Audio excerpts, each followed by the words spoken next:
గుంటూరులో ఎంఆర్పీఎస్ కార్యాలయం ప్రారంభోత్సవం ఘనంగా జరిగింది. స్థానిక రాజగారి తోటలో ఏర్పాటు చేసిన రాష్ట్ర కార్యాలయాన్ని ఎంఆర్పీఎస్ జాతీయ వ్యవస్థాపక అధ్యక్షులు ఉసురుపాటి బ్రహ్మయ్య మాదిగ ముఖ్య అతిథిగా హాజరై ప్రారంభించారు. ఎస్సీ వర్గీకరణ ఉద్యమాన్ని మరింత ఉధృతం చేసే సమయం ఆసన్నమైందని ఆయన తెలియజేశారు. కార్యక్రమంలో ఎంఆర్పీఎస్ నాయకులు ఏటుకూరి విజయ్ కుమార్, కొమ్మూరి గరటయ్య, సురేష్ బాబు, సుధాకర్, జయరావు తదితరులు పాల్గొన్నారు. మాదిగ రిజర్వేషన్ పోరాట సమితి రాష్ట్ర కార్యాలయాన్ని మార్కెట్ సెంటర్కి దగ్గరగా ఉన్న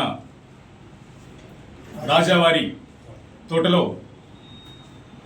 ప్రారంభించుకోవడం జరిగింది. ఈ సందర్భంగా దేశంలో దళితుల పట్ల, దళిత క్రైస్తవుల పట్ల పాలక వర్గాల మారుతున్న వైఖరికి నిరసనగా ఓ బలమైనటువంటి ఉద్యమ కార్యాచరణాన్ని ముందుకు తీసుకెళ్లాల్సినటువంటి అవసరత వచ్చిన క్రమంలో గత 32 సంవత్సరాలుగా మాదిగలంగా బాబాసాహెబ్ అంబేద్కర్ ఇచ్చినటువంటి రిజర్వేషన్లను 15% రిజర్వేషన్ల జనాభా తమాషా ప్రకారం ఎవరి వాటా వాళ్ళకి దక్కాలని చేసినటువంటి పోరాటం కడకు లక్ష్యాన్ని చేరుకొని సుప్రీంకోర్టు తీర్పు ద్వారా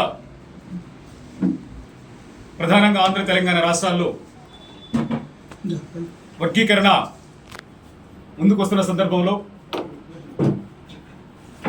ఈరోజు సమాజంలో దళితుల మీద జరుగుతున్న దాడులు, ప్రత్యేకంగా దళిత క్రైస్తవులకు వచ్చినటువంటి ఓ పెను ప్రమాదాన్ని నుంచి దళితులను, దళిత క్రైస్తవులను కాపాడుకోవాల్సిన నైతిక బాధ్యత ఉండబడిన సందర్భంలో గుంటూరు కేంద్రంగా ప్రధానంగా ఆంధ్ర రాష్ట్రంలో జరుగుతున్నటువంటి పరిణామాలని దళిత క్రైస్తవులకు అండగా, దళిత ముస్లింలకు, సమాజంలో ఉండబడినటువంటి అన్ని వర్గాల ప్రజలకు అండగా నిలబడటం కోసం ఈరోజు మా సోదరుడు ఏటుకూరి విజయ్ కుమార్ గారి ఆధ్వర్యంలో ఈ కార్యాలయాన్ని ఏర్పాటు చేసుకొని ముందుకు పోతా ఉన్నాం.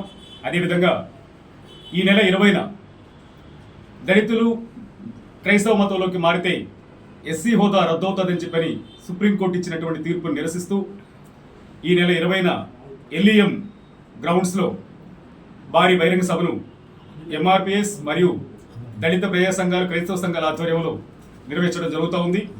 ఆ సభను కూడా జయప్రదం చేయడానికి సమాజంలో ఉండబడినటువంటి అంబేద్కర్ వాదులు,